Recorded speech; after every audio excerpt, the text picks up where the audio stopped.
As protests against corruption grow, the Nepali parliament was stormed.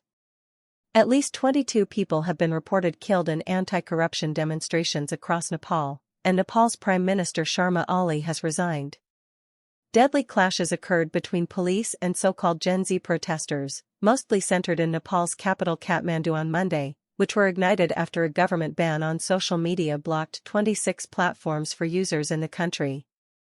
The country's parliament building was set on fire by protesters, along with the homes of several high-ranking politicians.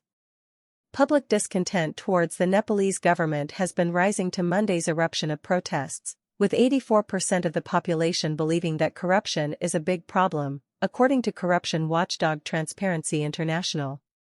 Following the violence on Monday, when police used tear gas and rubber bullets against crowds and killed 19 people, Prime Minister Ali resigned on Tuesday.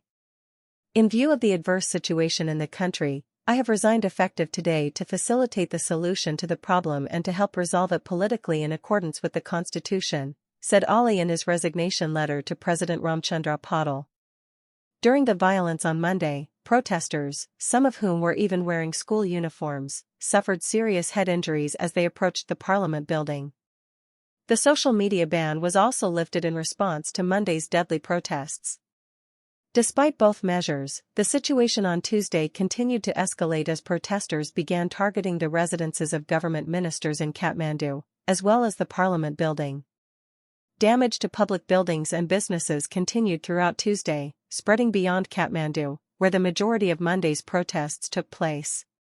The Provincial Assembly for the Gandaki province in Pokhara, Nepal's second-largest city, was set ablaze, along with the Suraha District Court in southeast Nepal, at least a dozen government buildings throughout the Rupandehi province, and the Gautam Buddha International Airport in the vicinity. On Tuesday, the offices of the local news organization Kantapur were also targeted, preventing the network and the Kathmandu Post from updating their websites.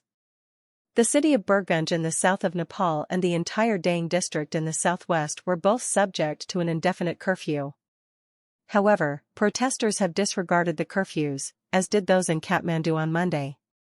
Chief of the Nepal Army Staff Ashok Raj Sigdel stated in a Tuesday evening public address that the army would mobilize at 10 p.m. local time to control the situation.